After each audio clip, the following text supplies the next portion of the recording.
Malam ini saya kembali kita masuk dalam kelompok bertumbuh bersama. Saya ingin membahas satu bahasan yang hari ini membuat saya sedikit shock sebetulnya. Kita melihat di ayat 1 Samuel 2 ayat 30b yang paling akhirnya. Sebab siapa yang menghormati aku akan kuhormati, tetapi siapa yang menghina aku akan dipandang rendah. Itu firman Tuhan. Saya berbicara kepada saudara, kita kembali kepada kenapa Tuhan bicara seperti itu. Sebabnya apa? Tuhan berbicara seperti itu dikarenakan Tuhan sedang menegur Imam Eli. Ayat tersebut sedang berbicara tentang bagaimana Imam Eli menyalahgunakan panggilan dan jabatan imam dan menghormati anak-anaknya lebih daripada Tuhan. Anak-anak Imam Eli adalah orang-orang dursila. Itu dikatakan di 1 Samuel 2 ayat 12. Saya coba mencari arti kata dursila, saudara. Karena saya nggak ngerti. Dan di bahasa Indonesia, kamus bahasa Indonesia juga nggak tepat. Dursila itu apa? Lalu saya mencari seperti apa sih arti daripada dursila. Kurang lebih dursila itu adalah mereka tidak mengindahkan Tuhan. Yaitu orang-orang yang tidak mengindahkan Tuhan, tidak menghargai Tuhan, tidak peka kepada Tuhan, tidak memiliki sudut pandang ilahi dalam menjalankan fungsinya. Saudara percaya bahwa saudara dan saya memiliki fungsi masing-masing yang berbeda di dalam tubuh Kristus? Seorang dursila adalah orang yang tidak menghargai Tuhan dan yang tidak memiliki sudut pandang yang benar dalam menjalankan fungsinya. Hidup seolah-olah Tuhan itu nggak ada. Saya ingin sedikit bercerita mundur ke belakang. Di ayat 12 mengatakan bagaimana kejahatan anak-anaknya Eli. Pada saat itu, saudara, peraturan dari Musa mengenai korban bakaran yang dibawa oleh para imam, itu ada peraturannya. Jadi bagian imam adalah paha dan dada, bagian imam besar apa gitu. Jadi semuanya sudah diatur oleh Musa di dalam kitab Imamat. Dan lemak itu bagiannya siapa? Itu sudah diatur di kitab Imamat. Jadi saya ingin bercerita dengan bahasa kita sehari-hari seperti ini, saudara. Para imam itu melayani di ruang kudus. Para Lewi melayani di halaman. Dan para imam besar di ruang maha kudus. Nah, para Lewi itulah yang melakukan ritual tentang menyembelih domba, menyembelih korban-korban bakaran itu orang-orang Lewi. Nah, para imam akan datang untuk mengambil jatahnya mereka dan jatahnya bagian yang harus dibakar kepada Tuhan. Nah, pada zamannya anak-anaknya Imam Lewi, yaitu Hofni dan Pinehas, mereka melakukan kejahatan di hadapan Allah.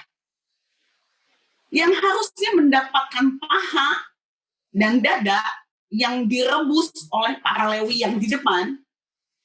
Nah, para imam muda itu, anak-anaknya Imam Eli itu, mengambil bagiannya dengan cara-caranya sendiri.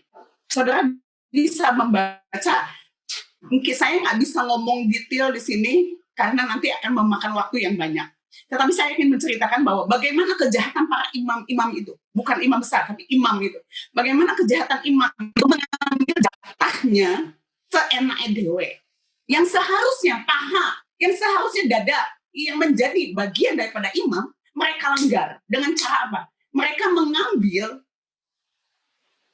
daging yang direbus di dalam satu kuali besar. Nggak perlu ngambil sesuai jatahnya dia, nggak. Tapi mereka ngambil pakai garpu yang 3 begini, yang besar. Dia cucuk aja. Main cucuk, main ambil. Main cucuk, main ambil. Dan para Lewi nggak bisa melakukan apapun. Pimpinannya yang ambil. Saudara nangkap dari sini? Pimpinan yang ambil. Para Lewi nggak bisa berkata, Pak jangan Pak, kan bukannya nanti Pak, kalau sudah direbus bagian Bapak kan paha dan dada, nanti akan kebagian kok Pak, kan ini banyak Pak. Tapi para imam nggak mau. Dia menyalahgunakan jabatannya, menyuruh para hamba-hambanya ambil itu yang ada di dalam kuali para Lewi itu. Cocok diambil, sedapatnya yang dia mau diambil. Dan tidak ada satupun yang dapat melawan mereka. Saudara lihat, hari-hari ini sedang terjadi hal demikian bukan? Berapa banyak dari kita, saya tidak ingin menyatakan orang lain, tapi berapa banyak dari kita menyelewengkan jabatan kita. Menyelewengkan panggilan kita. Menyelewengkan fungsi kita. Apa yang menjadi bagian kita, saudara masuk roh rakus. Saudara ingin mendapatkan yang lebih. Bukan hanya bagian yang sudah ditetapkan kepada saudara. Bukan paha dan bukan dada. Tapi pengen yang lain. Bagian yang lain yang menjadi bagian orang lain. Bukankah itu bagian Lewi? Itu petugas, itu adalah bagian daripada orang-orang yang melayani di pelataran. Orang yang melayani di pelataran lebih banyak daripada orang yang melayani di ruang kudus. Dia mengambil bagian yang bukan bagiannya dia. Dan tidak ada satupun yang berani bilang gini, maaf Pak, komplain, Bapak tidak sesuai dengan firman Tuhan. Bapak tidak sesuai dengan hukum Taurat. Tolong Pak, hentikan, nggak ada yang berani. Kalau berani ngomong itu, pecah. Kalau berani ngomong itu, ditindas. Kalau berani ngomong gitu, saudara akan dikeluarkan mungkin. Atau saudara akan mengalami kesulitan mungkin. Jadi, para Lewi, diam, tutup mulut. Karena diam, tutup mulut, para imam karena sudah melakukan dosa yang kecil, menurutnya itu, oh semua orang sudah biasa. Semua orang sudah bisa memahami dosa ini. Semua orang sudah lupa. Semua orang sudah lupa dengan ketetapan Musa di Imamat 3. Semua orang sudah lupa. Jadi para imam melanjutkan kesalahannya. Seolah-olah itu ketetapan Tuhan yang baru. Seolah-olah ada satu isu atau opini yang digiring oleh para imam seperti ini. Penyocokan melalui dengan garpu ini, itu adalah pilihan Allah. Dan tidak dapat diganggu-gugat oleh orang lain. Itu hak prerogatif Allah melalui para imam. Untuk mengambil daging yang mereka inginkan. Sesuai dengan apa? Sedapatnya garpu, nyucukin yang mana, itu bagian dia. Mereka nggak berpikir lagi, mana bagian Lewi. Enggak. Dia maunya sebanyak mana, para imam menginginkan sebanyak apa, sebanyak itu yang diambil. Dan seolah-olah itu menjadi sebuah kebenaran. Ingat, ketika satu kejahatan didiamkan, dia mulai bergeser nilainya. Terus menjadi biasa. Terus lagi dan terus lagi menjadi apa hati nurani saudara? Tumpul. Dan setelah tumpul, saudara merasa itu benar. Cilak. Saudara merasa itu benar. Dan keserakahan anak-anak Imam Eli nggak sampai di situ. Dia meminta bagian lemak. Dia bosen makan sabu-sabu kali ya. Dia pengen yang panggang-panggangan. Para imam pengen yang panggang, bukan yang sabu-sabu yang direbus-rebusan, bosan. Sekali dosa saudara yang kecil, saudara sudah kompromi, hati nurani mati. Lalu saudara lebih berani lagi melakukan dosa yang kedua. Yang lebih besar lagi. Dia mengambil haknya Allah. Saudara lihat di Imamat, saya ingin memperlihatkan kepada saudara di Imamat 3 ayat 3. Kemudian dari korban keselamatan itu, ia harus mempersembahkan lemak yang menyelubungi isi perut. Saya kembali, kemudian dari korban keselamatan itu, ia harus mempersembahkan lemak yang menyelubungi isi perut. Dan segala lemak yang melekat pada isi perut itu sebagai korban api-apian kepada Allah. Saudara nangkap nggak sampai sini? Para imam mengambil apa yang bukan menjadi haknya. Dia abaikan hukum Allah dengan membuat satu opini bahwa apa yang dia lakukan itu datang dari Allah. Lalu dosanya mulai nambah karena kesalahan. Dia pengen yang dipanggang. Dia kepengen lemak. Lalu datanglah para hamba-hamba daripada imam itu datang ke tempat pembakaran yang seharusnya dibakar, mereka ambil dengan paksa. Lalu orang-orang Lewi bilang gini, Pak, jangan Pak, ini ketetapan Tuhan loh Pak, bahwa lemak itu adalah menjadi bau-bauan yang harum di hadapan Allah. Ini milik Tuhan loh Pak. Orang Israel komplain, Pak, ini milik Tuhan loh Pak, jangan diambil. Tapi mereka dengan paksa mengambilnya. Saudara baca itu. Di 1 Samuel 2 dan 3. Dia ambil paksa apa yang menjadi bagian Tuhan. Saudara nangkep apa yang saya katakan?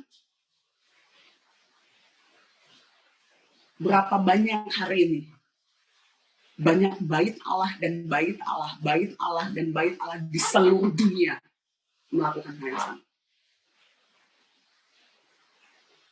Dan itu kejijikan hadapan Allah. Seolah Allah tidak ada. Apa yang menjadi hak orang lain diambil. Kalau nggak nurut, cat. Kalau nggak nurut, bikin peraturan, bikin kesusah. Seolah-olah mereka memiliki hak prerogatif sendiri atas rumah Allah itu. Yang bisa menentukan apapun untuk siapapun, seolah-olah itu milik mereka. Mereka lupa. Allah nggak tidur. Allah nggak tutup mata. Saudara dan saya adalah pusat kasih Allah. Saudara dan saya adalah orang yang sangat dikasihi sehingga Allah memberikan kasih karunia demi kasih karunia. Memberikan Roh Kudusnya untuk menolong dan membantu saudara. Kenapa Allah menyatakan hari ini firman Allah yang sangat keras kepada saudara dan kepada saya? Karena Allah mengasihi saudara. Allah nggak mau saudara masuk di dalam kebodohan yang membawa saudara masuk kepada penderitaan kekal. Berapa banyak rumah-rumah Allah melakukan praktek-praktek yang demikian. Apa yang menjadi tugasnya, bagiannya Lewi, haknya Lewi? Nggak sampai. Nggak sampai sama sekali. Korban-korban yang dibawa oleh orang Israel itu nggak sampai kepada kaum Lewi. Mereka mengambil hak orang lain. Mereka melanggar institusi Allah sendiri. Peraturan Allah sendiri dilanggar, nggak ada takut-takut. Lalu nggak puas dengan bagian Lewi yang diambil, dia ambil bagian Allah. Kemuliaan Allah. Lemak itu adalah sesuatu yang terbaik yang menjadi bau-bauan yang harum di hadapan Allah. Apa? Diambilnya kemuliaan Allah. Seperti apa kemuliaan Allah itu? Diambil oleh kita. Jangan sesumbar dengan mulut kita. Saudara ingat Petrus? Sekalipun orang lain meninggalkan engkau Tuhan, aku nggak akan ninggalin engkau. Bahkan aku rela mati. Mulut kita, perkataan kita yang sesumbar, ngomong gede, ditampi oleh iblis. Dikembalikan kepada kita. Karena saya, bukan mau. Segala sesuatu adalah penentuan Allah. Bukan karena saudara berdoa. Bukan karena saya berdoa. Bukan karena saudara 10 jam menyembah Allah. Bukan karena saudara berbuat baik, nyumbang kanan, nyumbang kiri. Bukan. Perbuatan baik saudara dan saya seperti kain kotor di hadapan Allah. Bukan. Ingat itu ya. Kita nggak punya satupun hak untuk mengakui bahwa itu saya punya. Itu hasil saya. Itu karena saya. Nggak ada. Saya ingin tegaskan kepada saudara ini. Hati-hati dengan. Jangan ngambil lemak yang bukan milik saudara. Itu adalah milik Allah. Kemuliaan Allah itu milik Allah. Allah tidak pernah berbagi kemuliaan dengan siapapun. Kemuliaan itu milik Allah. Berapa banyak bait Allah hari ini mengambil hak Allah. Waktunya Roh Kudus berbicara dipotong dengan liturgi-liturgi, dengan acara-acara. Nggak salah. Tapi kenapa? Menggantikan ketetapan Allah. Kerinduan Roh Kudus dengan program kita. Ngeri ya saudara ya. Dan yang lebih ngerinya adalah apa yang menjadi beban bagi Imam Eli sebagai orang tua. Ingat ya saudara, ini kita ada orang tua, ini ada anak-anak. Tolong dengerin anak-anak ya. Buka telingamu lebar-lebar. Tuhan tolong urapi setiap anak-anak muda di tempat ini yang belum menikah ataupun yang sudah menikah. Tuhan tolong biar mereka menangkap, memahami apa yang Engkau sedang ingin katakan Tuhan. Di dalam nama Yesus. Dengar saudara, ketika anak-anaknya bersalah dan orang tua hanya tutup mulut, hanya cuma bilang gini, aduh jangan dong, jangan gitu dong. Orang tua tidak melakukan tindakan tegas. Orang tua tidak menentang dan orang tua tidak mendisiplinkan. Ingat ya, ingat satu hal. Berarti orang tua kompromi dengan dosa. Berarti orang tua lebih menghormati anak daripada menghormati Allah. Ini firman. Ini firman. Hati-hati yang jadi anak-anak. Dimanapun saudara berada. Mumpung orang tuamu masih ada, berbakti kepada orang tua. Dengarkan nasihatnya. Kalau saudara melakukan kejahatan dengan kesadaran saudara, sementara saudara tahu ketetapan Allah, peraturan Allah, dan saudara melanggarnya, ingat, dampaknya bukan untuk hidupmu sendiri.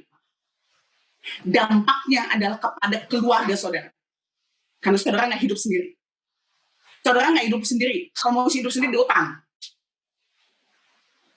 Apapun yang saudara lakukan, respon apapun, pilihan apapun yang saudara ambil, akan mempengaruhi orang sekitar saudara. Akan mempengaruhi lingkungan saudara.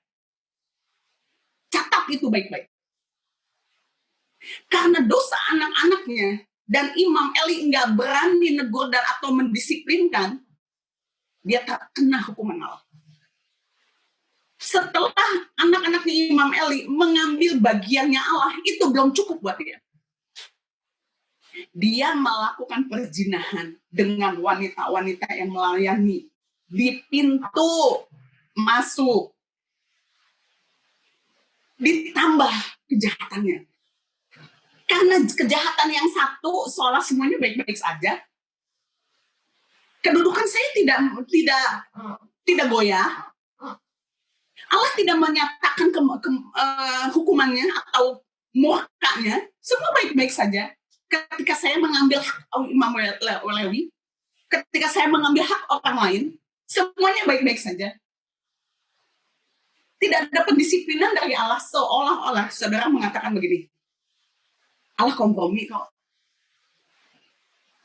Saudara menyatakan begini, Allah tahu kok kita manusia, dari debu, nggak mampu melawan dosa, kata siapa? Betul? Ketika saudara sudah biasa dengan dosa yang satu, saudara akan masuk kepada dosa yang dua. Yang lebih besar lagi. Ketika saudara sudah terbiasa dan tidak ada pendisiplinan dan saudara merasa tidak ada penghukuman Allah, tidak ada masalah di dalam hidup saudara, tidak ada hajaran Allah dalam hidup saudara. Saudara pikir ini, oh semua baik-baik saja. Allah blessing saya, Allah berkenan kepada saya, kepada apapun yang semua yang saya lakukan. Lalu masuk ke dosa yang ketiga. Nggak puas, terus masuk lagi dan lebih dalam sampai satu hari saudara nggak bisa berbuat. Itu yang pesan yang ingin disampaikan Allah malam ini. Dan pesan untuk diri saya ngomong apa adanya aja ya. Dari tadi saya putar-putar jadi pusing sendiri saya. Gini saudara, tadi waktu doa, Allah memberikan firman ini yang sangat keras sampai saya bilang gini, aduh Tuhan, aduh. Dan saya bilang, Tuhan ampuni, ampun. Dan Tuhan bilang, ini yang terjadi di dalam gereja Tuhan di akhir zaman. Ingat, saya bukan gembala saudara, tapi setiap saudara yang ada di sini saya hargai adalah sebagai apa? Saudara adalah orang yang ditebus Allah. Saudara adalah bait Allah, saya harus hargai itu. Dan saya harus kasih firman yang benar yang datang daripada Allah. Saya nggak boleh nyuri, nggak boleh nyomot, nggak boleh ngurangi atau nambahin. Dan Tuhan katakan, gereja Tuhan terjebak dengan praktek seperti ini. Nggak ada takut akan Allah di dalam rumah Tuhan. Nggak ada sungkan-sungkannya di dalam rumah Tuhan. Seolah-olah Allah tidak ada. Kenapa? Semuanya baik-baik saja, makin diberkati, makin kaya. Jemaat makin banyak. Tapi nggak ada hadirat Allah. Kenapa? Sudah terbiasa. Apa yang menjadi milik orang lain diambil. Apa yang menjadi milik Allah diambil. Dan bahkan nggak ada malunya. Gereja Tuhan akhir zaman ini berzina. Entah secara spirit atau secara fisik. Itu sedang terjadi. Dan Allah bilang, aku akan melakukan perhitungan dengan mereka. Aku akan membersihkan rumahku. Dari tadi saya udah deg-degan, Tuhan ini gimana caranya nyampe ini gimana caranya. Dan saudara berbakti di gereja-gereja. Hati-hati, jangan menjadi hakim bagi gereja-gereja. Saudara berdoa bagi gereja-gereja. Saudara berdoa bagi mereka. Agar kebenaran itu turun. Karena ketika mereka menebalkan telinga mereka untuk tidak peka akan dosa, mereka sedang membawa seluruh jemaat Tuhan masuk ke dalam kesulitan. Mami, kalau pengajaran doktrin yang kita ketahui itu salah, tapi kita nggak tahu kalau itu salah. Sampai kita mati di surga baru tahu kita salah. Apa kita akan tetap dihakimi? Tetap. Sesuai dengan apa yang saudara tahu. Kenapa? Roh Kudus akan membawa saudara kepada seluruh kebenaran. Roh Kudus yang akan mengingatkan saudara kepada dosa. Roh Kudus yang akan menginsafkan saudara kepada dosa. Kalau saudara membangun hubungan dengan Allah, kalau saudara mencari hadirat Allah, kalau saudara bersekutu dengan firman Allah, saudara tahu mana yang benar, mana yang salah. Jadi hati-hati, jaga telinga saudara. Hari ini saya sangat keras, bukan saya loh saudara. Saya kejam-kejam kok di atas. Yang pertama, gereja Tuhan. Saudara sedang melayani Tuhan. Saya nggak tahu saudara di mana. Hati-hati dengan pelayanannya. Jangan najiskan mimbar itu. Itu ada tempat kudus Tuhan. Jangan najiskan mesbah Allah. Itu tempat kudus Tuhan. Jangan ambil hak Allah. Jangan ambil hak orang lain. Jangan hidup seolah-olah Allah nggak ada. Tidak mengindahkan hukum-hukum Allah. Satu hari Tuhan akan meminta pertanggungjawaban dari saudara. Dan yang kedua, apa yang saudara lakukan akan menimbulkan efek kepada orang lain. Anak-anak kepada orang tua kepada anak. Itu akan membawa efek besar. Kejahatan yang saudara lakukan akan membawa efek lebih besar lagi. Kepada keluarga besar, bukan keluarga inti. Ada kesedihan, ada kerusakan yang terjadi dalam keluarga dan lebih besar lagi. Dan bukan itu yang ingin Allah inginkan dalam kehidupan saudara dan kehidupan saya. Dan Imam Eli nggak berani negur. Mungkin kasihan, mungkin udah capek, atau terlalu nyaman.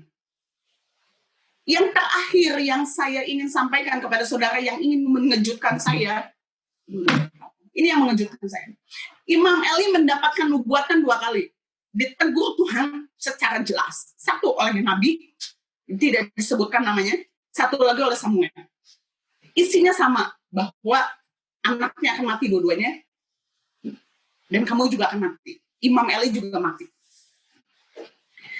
Tapi Imam Eli nggak bergeming loh saudara. Kalau saudara ya, dapat nubuatan Ci, karena dosa Cici nih Ci, anak-anak akan mati semua sekaligus dalam 1 hari Ci. Dan Cici juga bakal mati. Kira-kira Cici ngapain Ci? Nangis-nangis kali ya, gerung-gerung ya, bertobat ya. Ini enggak loh. Imam Eli bilang begini, dialah Tuhan, biarlah diperbuatnya apa yang dipandangnya baik. Saya langsung diam. Kenapa ya kok dia diam ya? Saudara bisa memberi jawaban kepada saya? Peringatannya keras. Dua anaknya imam itu mati di dalam peperangan. Udah dikasih tahu sebelum mati, dah hari yang sama akan mati. Dan kamu juga akan mati. Dan dia dengan santai, apa yang Tuhan mau silakan. Itu hati nuraninya kayak apa ya? Saudara paham nggak apa yang saya sampaikan kepada saudara?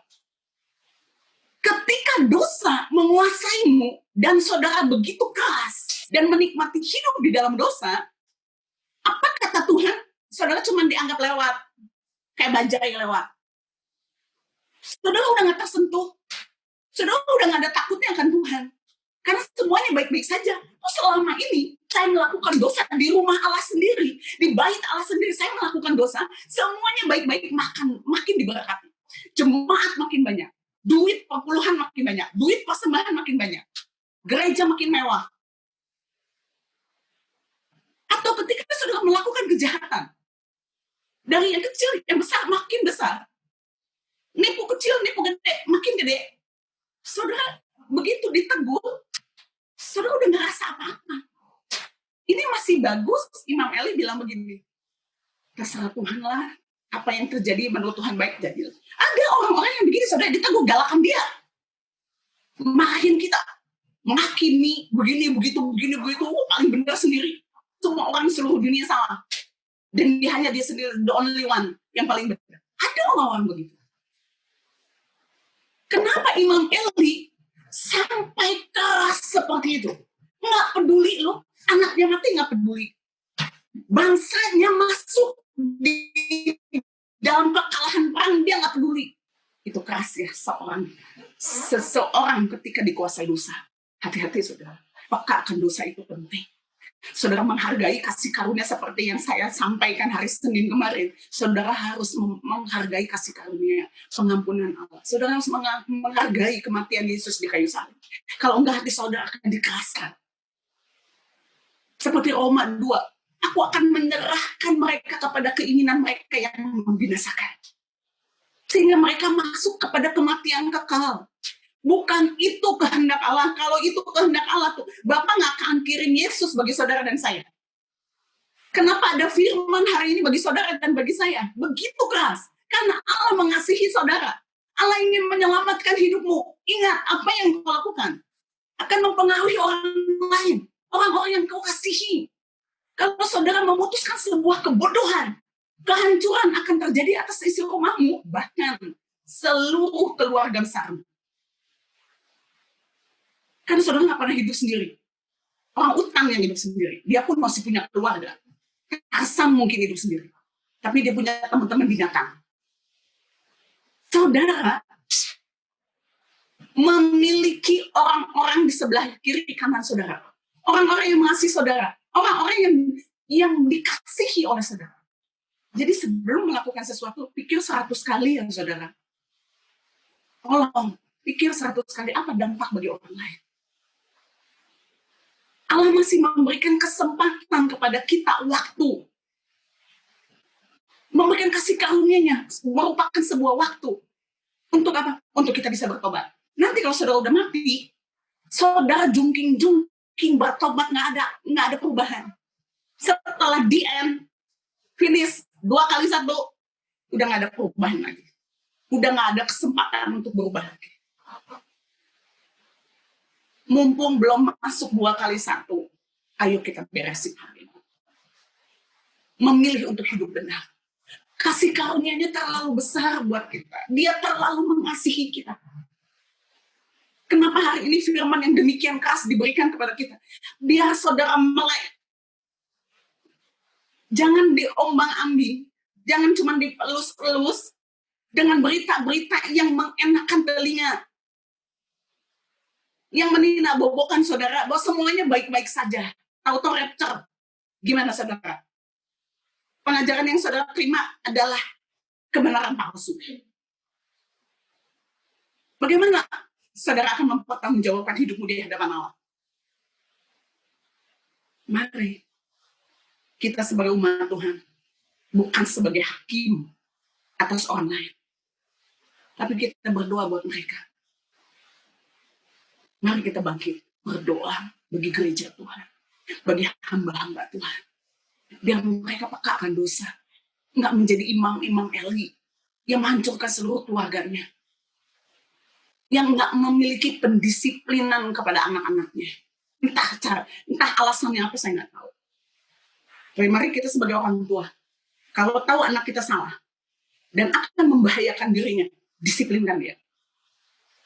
Firman Tuhan katakan, hajar anakmu dengan kotak. Kasih pendisiplinan. Mereka marah nggak masalah, daripada nanti kita dipersalahkan Tuhan. Nggak masalah. Mereka marah sama kita biasa aja.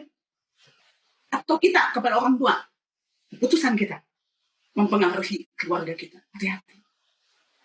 Dan mari kita berdoa. Peka akan dosa itu penting, saudara. Sehingga hatimu nggak menjadi batu. Saudara dengar firman Tuhan pun saudara nggak akan bisa apa-apa. Karena hatimu sudah membatu. Allah bilang begini, saudara harus diperbaharui. Yang memperbaharui adalah Allah. Saudara yang dibaharui rohmu dan pikiranmu. Kenapa pikiran? Karena pikiran itu pusat daripada segala dosa. Di sini mulainya kan. Apa yang saudara lihat masuk ke sini. Semua di sini. Ditaruhnya di otak. Terus pakai kompresornya terus aja diulek-ulek di mana, diputar-putar. Dan akhirnya kalau rohmu tidak terus-menerus dibaharui oleh Allah, rohmu akan kalah. Kenapa dari awal Tuhan mengatakan hal-hal yang baik? Roh Kudus mengasihimu, Allah mengasihimu, kasih karunia-Nya besar. Semuanya tersedia oleh saudara, kepada saudara, bagi saudara, dan bagi saya. Kenapa? Karena ini sedang terjadi, kejahatan ini sedang terjadi di seluruh dunia. Mari saudara, ambil keputusan malam ini. Aku mau peka terhadap dosa Tuhan. Aku mau menghargai kasih karunia-Mu yang sangat besar dalam hidupku. Nggak ada pilihan lain. Kasih karunia Allah itu yang mempesona saudara dan saya. Jangan dunia, jangan daging yang milik orang lain. Jangan lemak yang menjadi milik Tuhan. Jangan hawa nafsu seksual yang diumbar. Mari bertobat. Mari tersungkur di hadapan Allah. Hidupmu terlalu berharga untuk menghancurkan dirimu dan orang lain. Hidupmu terlalu berharga bagi Allah. Allah sangat mengasihi saudara. Allah merancangkan hal-hal yang besar bagi hidupmu. Sekalipun hari ini saudara hancur karena sesuatu hal di masa lalu atau keputusan-keputusan yang salah di hari-hari yang lalu. Dengar, ketika saudara bertobat hari ini, di hari ini juga akan ada pemulihan. Di hari ini juga Allah akan menjanjikan hal yang baru di dalam hidupmu kalau saudara meninggalkan dosa saudara dan tidak berbuat dosa lagi. Ada janji Allah. Ada warisan rohani maupun jasmani yang harus saudara terima di bumi dan di surga. Ketika saudara mentaati panggilan Allah. Ketika saudara mentaati firman Allah. Roh Kudus tolong kami. Roh Kudus jamah kami. Allah Roh Kudus tolong berbicara kepada kami dan lembutkan kami. Mungkin di antara kami ada yang melayani di gereja. Tolong buat kami untuk berani berbicara. Berani mengingatkan siapapun mereka Tuhan. Yang mengambil bagianmu. Yang mengambil bagian orang lain. Yang melakukan kejahatan di rumahmu sendiri. Bantu kami untuk memiliki roh keberanian untuk berbicara di dalam nama Yesus. Allah Roh Kudus, tolong kami. Untuk kami peka akan Engkau. Mendengar suaramu. Dan peka akan dosa. Dan menghargai kasih karunia-Mu yang besar atas kami. Pengorbananmu yang besar atas kami. Terlalu besar.